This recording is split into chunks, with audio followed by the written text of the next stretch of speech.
आज शनिवार का दिन है जिस दिन अपन इस दरिद्रता से मिलने के लिए पीपल के पेड़ के नीचे आए हैं। हिंदू धर्म में ये दिन पीपल के वृक्ष के लिए पूजनीय होगा। जो भी शनिवार के दिन पीपल के वृक्ष की पूजन करेगा, दूध चढ़ाएगा या मिष्ठान का भोग लगाएगा, लक्ष्मी और नारायण उसके घर में प्रवेश कर जाएगा। लक्ष्मी और नारायण उसके घर में प्रवेश करेगा। इसलिए नियम बनाया। कौन से दिन का? शनिवार। लक्ष्मी जी बोली, नारायण आपने तो एक दिन का वार लिख दिया। शंकर जी ने 7 वार बनाए हैं, रविवार, सोमवार, मंगल, बुध, गुरु, शुक्र और शनि। ये शिव जी ने बनाया। अब एक दिन आपने अपना बना लिया, बाकी के दिन अगर कोई इस पीपल के वृक्ष के नीचे आएगा और यहां तो दरिद्रता बैठी है तो उसका क्या होगा? भगवान नारायण बोले, सुन दरिद्रता, तेरे से एक विनती है, अगर कोई भी मनुष्य इस पीपल के पेड़ के नीचे अगर 7 दिन में आता है और उसके हाथ में अगर कोई सामग्री होती है तो तू उसके घर में प्रवेश नहीं करेगी। नियम है पीपल के वृक्ष का, या तो पानी का लोटा लेकर जाओ, कुंकू का चोपड़ा लेकर जाओ, शक्कर लेकर जाओ, या पेड़ के नीचे चींटी को डालने के लिए आटा ले जाओ, पर खाली हाथ पीपल के वृक्ष के नीचे कभी मत जाओ, कभी नहीं जाओ। खाली हाथ जाओगे तो दरिद्रता तुम्हारे घर में प्रवेश करेगी। दरिद्रता उठकर खड़ी होकर बोली, नारायण तुमने अपनी मनमानी करी है, एक दिन मुझे भी मेरा चाहिए। भगवान ने कहा, बोल कौन सा दिन चाहिए?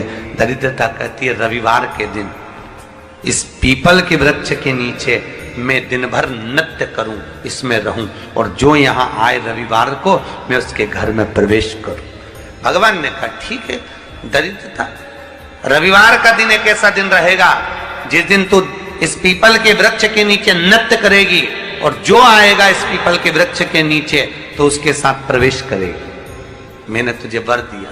इसलिए हमारे यहाँ केवल पीपल का वृक्ष अगर दीवार में भी लग जाता है ना, किसी की फैक्ट्री की दीवार में, किसी के घर की दीवार में पीपल का वृक्ष अगर लग जाता है, पीपल का पौधा लग जाता है, उसको कितना भी तोड़ लो वो वापिस लग जाएगा। फिर तोड़ोगे फिर लग जाएगा।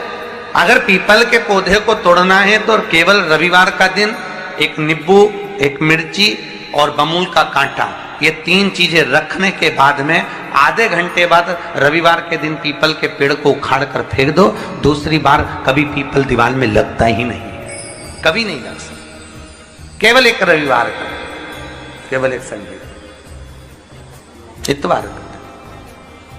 घर में दीवारों पर अगर पीपल लग भी गया है, इसलिए पीपल के वृक्ष को उखाड़ने का, अगर घर में पीपल लगा हुआ है या पीपल का पौधा हमारे घर में लग गया, उसको उतारना, निकालना, लगाना, तो पीपल के वृक्ष को अगर निकाला जाता है तो रविवार के दिन, और अगर पीपल के वृक्ष को कहीं लगाया जाता है तो सोमवार के दिन या मंगलवार के दिन, बुधवार के दिन, इन दिनों में लगा सकते पीपल के वृक्ष कहीं लगाना।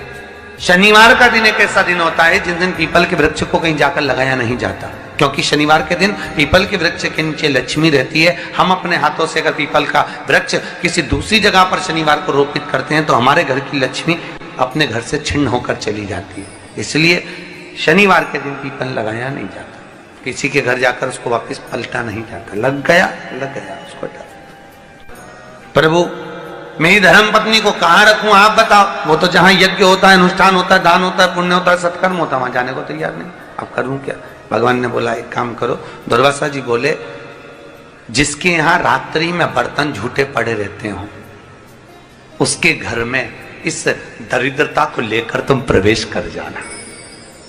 जिसके यहां रात्रि में बर्तन झूठे पड़े हो वहां लेकर प्रवेश कर जाओ। दूसरी जगह दुर्वासा जी बोले, जो स्त्री घर में दोपहर के समय पर सो रही हो उसके घर में इसको लेकर प्रवेश कर जाइए।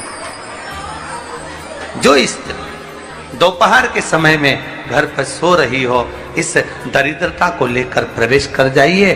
तीसरा, जिसके यहां पर दरवाजे पर कांटे वाले पौधे लगे हों उस घर में इस दरिद्रता को लेकर प्रवेश कर जाइए।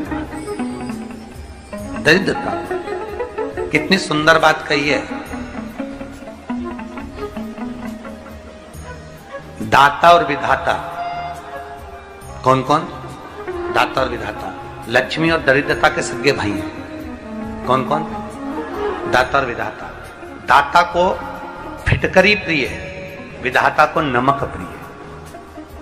ये दोनों हमेशा लक्ष्मी को और दरिद्रता को दोनों को समझाते थे, दोनों में प्रेम बढ़ाते थे।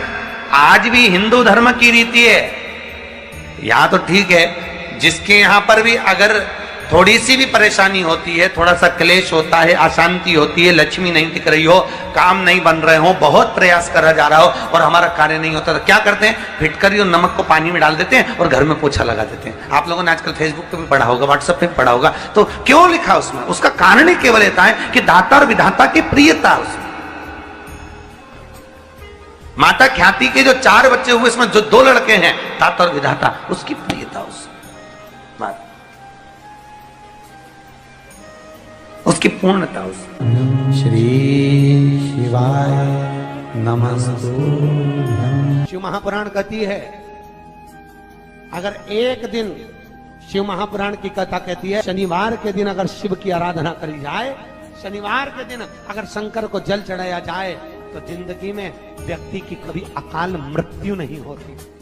कि बैसाख महीने में पवित्र वृक्ष के जड़ में 1 लोटा जल समर्पित कर देने पर और वहां की जो रज है उसको मस्तक पर चढ़ा लेने पर 84 लाख योनियों से मुक्ति मिल जाती है। 84 लाख योनियों से।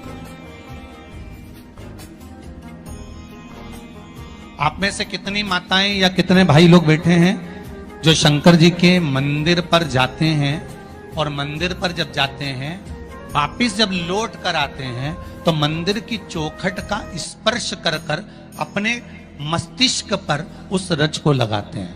आप में से कितने लोग हैं बहुत सारे? ठीक है।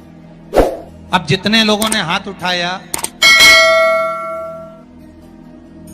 और नियम से अगर शंकर मंदिर की दरवाजे की चौखट पर भगवान शंकर को जल चढ़ाने के बाद जब आप लौट कर आ रहे हैं और उनकी चौखट पर आपने हाथ फेर कर अपने मस्तिष्क पर उस रज को लगाया है, वो धीरे धीरे अपने भाग्य की ओर देखते हैं। तारीख लिख लेना कि मैंने इतनी तारीख से मंदिर जाना चालू करा, इतनी तारीख से मैं ये काम कर रहा हूं और इतनी तारीख तक मुझे ये फल की अनुभूति हुई। शनिवार के दिन जो पीपल के वृक्ष में सरसों के तेल का दीप लगाता है, उसको शनि कभी परेशान नहीं करता। एक बात हमेशा ध्यान रखिएगा, मान लो अच्छे काम करते करते उल्टे हो रहे हैं, होते किसी किसी के साथ में, विपरीत परिस्थितियां आ जाती है, अच्छा करने जाओ बुरा हो जाता है,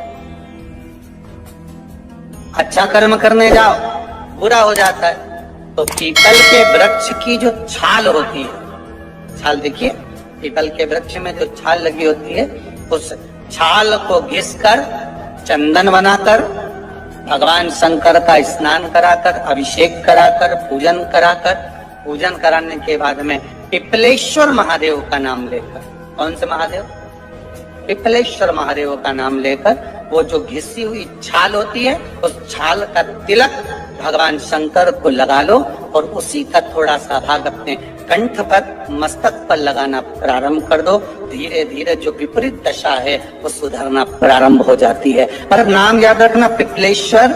आज शनिवार का दिन है, जिस दिन अपन इस दरिद्रता से मिलने के लिए पीपल के पेड़ के नीचे आए हैं। हिंदू धर्म में ये दिन पीपल के वृक्ष के लिए पूजनीय होगा। जो भी शनिवार के दिन पीपल के वृक्ष की पूजन करेगा, दूध चढ़ाएगा या मिष्ठान का भोग लगाएगा, लक्ष्मी और नारायण उसके घर में प्रवेश कर जाएगा। लक्ष्मी और नारायण उसके घर में प्रवेश करेगा। गौ माता को अपने घर से 1 रोटी देना चालू कर दीजिए, जिंदगी में कभी धोखा नहीं खाओगे। शिव शंकर जपूं तेरी माला, भोले बाबा जपूं तेरी माला, भोला सब दुख ओ भोला सब आप उससे निवेदन करेंगे। गरुण घंटी देखी आपने? वो बजाते हो गरुण जी महाराज की घंटी, ये घंटी का नाद कहाँ कहाँ करना चाहिए? गरुण घंटी का नाद किया जाता है सबसे पहले भगवान के सम्मुख में, ठीक है। दूसरी जगह गरुण घंटी का नाद करना चाहिए फिर अपने रसोई घर में जहां पर परिंदा भरा है उस स्थान पर, पितरों की शांति के। तीसरी जगह जहां पर अपना लक्ष्मी रखते हो, अलमारी तिजोरी, उसके पास में। चौथा घंटी का नाद करना चाहिए दरवाजे के पास में, दरवाजे के अंदर के भाग में। फिर पांचवा, गरुण घंटी को घर के बाहर, घर से दरवाजा लांग कर बाहर खड़े होकर घंटी का नाद किया जाता है। कहते हैं जो ये 5 जगह पर घंटी का नाद करता है उसके घर में कभी संपदा की कमी नहीं होती। इतना गरुण घंटी के नाद की महत्वता है। और दुनिया के लोग इतने आलसी हैं, बस भगवान की आरती करे तब घंटी बजाए, उसके सिवा धर दे होते। तो मालूम ही नहीं कि घंटी कितनी जगह बजाना चाहिए, घंटी का नाद क्यों करा जाता है।